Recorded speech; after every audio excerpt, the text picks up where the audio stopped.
Hey everybody. One thing I've started seeing a lot of videos of is people flying at night and with their wings and quads and doing chase footage, LEDs lighting up, and they're great. I mean, and it's fun to do too. We did some a couple of weeks ago. But the one thing that I hadn't seen was anybody testing cameras. Now we all fly DJI, and there's some DJI cameras that work really good in the low light and some that don't work very good. So these are 5 of my cameras that I thought I would test and just show you guys. Really simplistic testing. I just walk out in my yard and move the camera around and let you guys have a look and see how much light comes in. First camera is the DJI Air. This is a full-size Air camera. As you can see, it's mounted on a wing. This is a great daylight camera, but it's not a great night camera. I mean, it works very, very well for most of the flying that you do, but for low light flying, this camera wouldn't work. That moon there, I believe, is a waxing moon. It's getting bigger, a little bit better than half illuminated. Yeah, so going back into the shop, the next camera that I tried was a DJI or a Caddx Mini Nebula Micro Vista. This is on a little 4-inch quadcopter. It's a small camera, very lightweight. Does not have great night capabilities. It's not a great camera in the daylight, but it's worse at night. A little better than the Air unit. I think it lets a little more light in. And if you look, it goes black and white, very similar to some of the old analog cameras did. But the next camera is a MIPI camera, and MIPI. This was a RunCam MIPI, and great camera at in low light. I flew this a couple of weeks ago with the guys, and it worked flawless.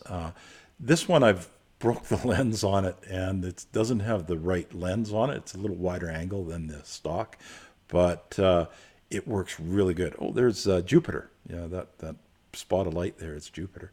Yeah, this works really good in low light. I've had a lot of fun with this camera. Next camera is an odd one. Foxier makes a MIPI camera that's DJI compatible, and it's the Apollo Starlight. And that's what this camera is. As you can see, I got it mounted on a wing as well. This camera actually is really close to the RunCam for the amount of light, but less grainy. The RunCam was quite grainy. Yeah, real happy with this. I have not flown it low light. This is the only testing I've done. But from what I could see here, I think it would work quite well for twilight or darker conditions.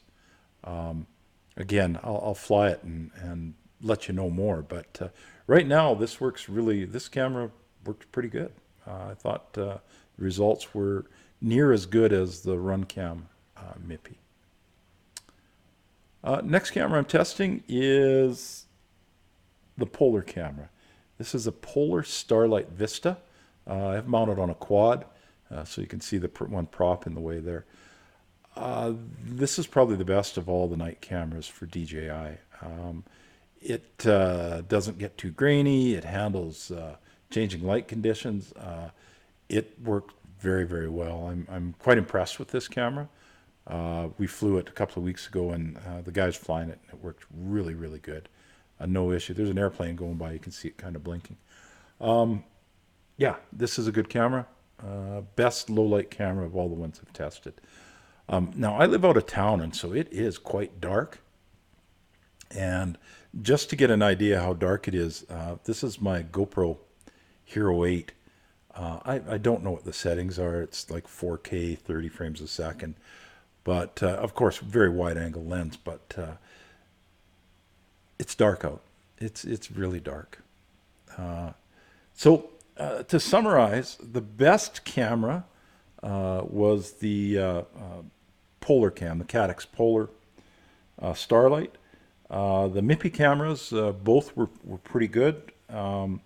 And then the DJI cameras were probably, are the one Caddx and one DJI Air camera were probably the worst for low light. Anyway, got any questions, let me know, but thanks for listening. Bye.